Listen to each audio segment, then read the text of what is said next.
विभव मापी के उपयोग, ये टॉपिक हम लोग डिस्कस करेंगे, यानी यूजेस ऑफ पोटेंशियोमीटर। ठीक, इसमें हम लोग जो है जैसे हमारे पास हमारे सिलेबस में दो उपयोग हैं, उस एक दूसरा जो है उसको हम बाद में डिस्कस करेंगे। आज जो हम लोग बात करेंगे दो सेलों के विद्युत वाहक बलों की तुलना करना।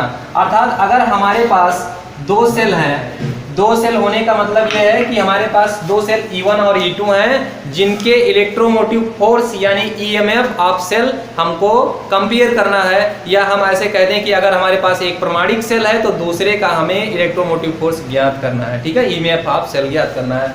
तो उसके लिए सबसे पहले हम समझते हैं विभव मापी की ये कंस्ट्रक्शन कैसे, क्या हम अरेंजमेंट बनाएंगे, या आप अगर लैब में इसको ये एक्सपेरिमेंट करना चाहते हैं तो कैसे किस चीज को व्यवस्थित करेंगे। सबसे पहले आपको क्या लेना है, एक संचायक सेल ले लेना है। आपका जो है वो द्वितीयक सेल होगा, कोई सेकेंडरी सेल होगा, वो उसको ले लेंगे। उसको मैंने नाम दिया बी। उसमें दो टर्मिनल होंगे, पॉजिटिव टर्मिनल और नेगेटिव टर्मिनल। फटाक से आपको क्या करना है, नेगेटिव टर्मिनल के साथ एक कुंजी लगा देनी है और उसी के साथ नेगेटिव से मतलब जो आगे तार जाएगा उसी में आपको एक धारा नियंत्रक बजा देना है। ठीक है, लटका देना है। फिर क्या होगा, जो पॉजिटिव टर्मिनल होगा उसको आपका ये रहा पोटेंशियोमीटर। ठीक है, पोटेंशियोमीटर का जो वायर रहेगा उसमें, क्योंकि पोटेंशियोमीटर में दो वायर निकलते हैं, पूरा एक लंबा वायर होता है जिसको लपेट करके ऐसे ऐसे लपेट करके, दो सिरे होते हैं ना, किसी तार में दो सिरे होंगे तो इसमें भी दो सिरे होते हैं, तो ऐसे लपेट लपेट करके एक सिरा ए है और दूसरा सिरा बी है। अब क्या करना है कि जो बैटरी का पॉजिटिव टर्मिनल था उसको सिरे ए में जोड़ देना है और जो बैटरी का निगेटिव सिरा था यानी जो धारा नियंत्रक से निकल कर आया था उसको आपको बी में जोड़ देना। फिर क्या करना है, जो बिंदु ए था उससे ऐसे सेल जिनको आपका इलेक्ट्रोमोटिव फोर्स ज्ञात करना है या जिनका विद्युत वाहक बल आपको ज्ञात करना था, उनको आपको इस तरह से व्यवस्थित कर लेना है। मतलब दोनों के पॉजिटिव टर्मिनल को बिंदु ए से जोड़ देना है। दोनों के पॉजिटिव टर्मिनल को क्या करना है, बिंदु ए से जोड़ देना है और उसके बाद में दोनों के निगेटिव टर्मिनल को एक द्विमार्गी कुंजी यानी टू वे की से जो है K2 जो है उससे जोड़ देना है। इसका वर्क ये होगा कि ये ऐसी कुंजी रहेगी, जब हम चाहेंगे E1 से धारा भेजेंगे, जब हम चाहेंगे E2 से धारा भेजेंगे, बस इतना मतलब है। और ये देख के भड़क मत जाना कि ये इतना जटिल क्या बना हुआ और कुछ नहीं। ठीक है, अब K2 का जो टर्मिनल आगे निकलेगा, तार आगे जाएगा, उसमें हम एक गैल्वेनोमीटर लगाएंगे, धारा मापी लगाएंगे जो शंट युक्त होगा, कि मान लो गलती से ज्यादा धारा आ जाती है तो उस स्थिति में आपका गैल्वेनोमीटर खराब ना हो जाए। ठीक है, इसलिए हमने इसमें शंट लगा दिया है। और फिर गैल्वेनोमीटर का जो दूसरा टर्मिनल होगा उससे हम एक जॉकी लगा देंगे और जॉकी की मदद से हम क्या करेंगे, इस तार पर जो मैग्नेटाइट कंस्टेंट का वायर है नियर अबाउट 10-12 मीटर होता है, उसमें हम फिसला करके शून्य विक्षेप की स्थिति ज्ञात करेंगे। बस यही इसका प्रिंसिपल है। ठीक है, तो ध्यान से समझिए।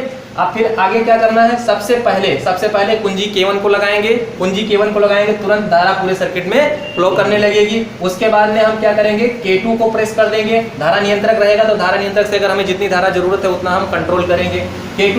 K2 को प्रेस करेंगे और उसमें उस दौरान ये भी ध्यान रखेंगे कि केवल E1 की धारा सर्किट में जाए, केवल E1 की धारा सर्किट में जाए। तो जब E1 की धारा सर्किट में जाएगी तो उस स्थिति में हम क्या करेंगे, जॉकी को ऐसे हाथ में पकड़ लेंगे और ये जो तार आप देख रहे हैं इसमें स्पर्श कराएंगे और यहाँ पर रीडिंग देखेंगे। तो एक ऐसी स्थिति ज्ञात करेंगे जब इसमें रीडिंग जो आए वो शून्य पर हो। मतलब ये सुई जो है, पहले आप जब टच करवाओगे तो कहीं 2-3 कुछ पर किसी न किसी डिजिट पर वो सुई रुकी रहेगी, बट धीरे धीरे आपको इस तरह से टच करवा के आपको देखना है कि ये आपका 0 पर चली जाए। जहां पर 0 पर चला गया उसी पॉइंट को मार्क कर देना है और उस पॉइंट को पॉइंट ए से उसकी लेंथ मेजर कर लेनी है। मतलब पॉइंट ए यहाँ पर है, मान लो यहाँ पर आपने शून्य विक्षेप की स्थिति प्राप्त की, तो इस बिंदु से ये तार कितना लंबा है उसको आप ज्ञात कर लोगे और उस तार की लंबाई को आप क्या कह दोगे, L1 कह दोगे। उस तार की लंबाई को मैं कह दूंगा L1 कह दूंगा। ठीक, उसके बाद में पुनः क्या करना है,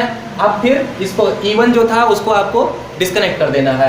मतलब वायर में आपका लगा रहेगा, आप यहाँ स्विच से करिएगा वरना निकाल के फेंक दीजिए। ठीक है, फिर E2 को क्या करना है, K2 को प्रेस करके करंट E2 को इसमें भेजना। मतलब E2 का जो है विद्युत धारा इसमें सप्लाई करना है और जैसे ही E2 का विद्युत धारा इसमें सप्लाई होगा तुरंत आपको क्या ध्यान देना है कि फिर से वही प्रक्रिया एकदम सेम वे में आपको क्या करना है कि इस जॉकी को पकड़ करके ऐसे स्पर्श करवा के शून्य विक्षेप की स्थिति ज्ञात करनी है। और जब शून्य विक्षेप की स्थिति ज्ञात हो जाए तो आप यहाँ पर मतलब रीडिंग कर लीजिए कि वो बिंदु कहाँ पर प्राप्त हुआ।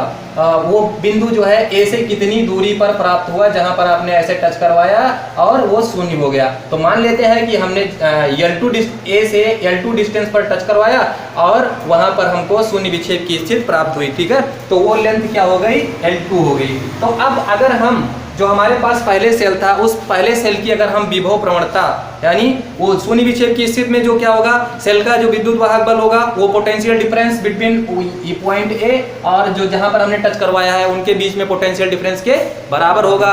कहाँ, किसके, सेल के इलेक्ट्रोमोटिव फोर्स के बराबर होगा। तो उस स्थिति में हमारा जो E होगा वो वही विभव प्रवणता होगा, यानी विद्युत वाहक बल E पहले सेल के लिए E1 तो बराबर हो जाएगा K क्या है, ये आपका विभव प्रवणता है, और E1 बराबर हो जाएगा K टाइम्स L1 हो जाएगा, ठीक है। इसी प्रकार जब दूसरे सेल के लिए मैं लिखूंगा तो वो हो जाएगा K L2 हो जाएगा, और हम ये समीकरण 1 बोल दिए, 2 बोल दिए, 1 को 2 से भाग कर दिए, है ना, 1/2 हो गया, ठीक। तो इस तरह से क्या हो जाएगा, हमको E1 अपान E2 बराबर हो जाएगा K times L1 K L2, और यहाँ से क्या हो जाएगा, K कैंसिल हो जाएगा। फाइनली हमको जो मिल जाएगा E1 upon E2 equal to L1 upon L2, यही हमको जो है कंडीशन मिल जाएगी। अब हम क्या करते हैं कि मान लीजिए जो हमारे पास E1 अपान E2 प्राप्त हुआ है उसमें से एक कोई प्रमाणिक सेल ले लेंगे तो दूसरा हमको आसानी से प्राप्त हो जाएगा, क्या, उसकी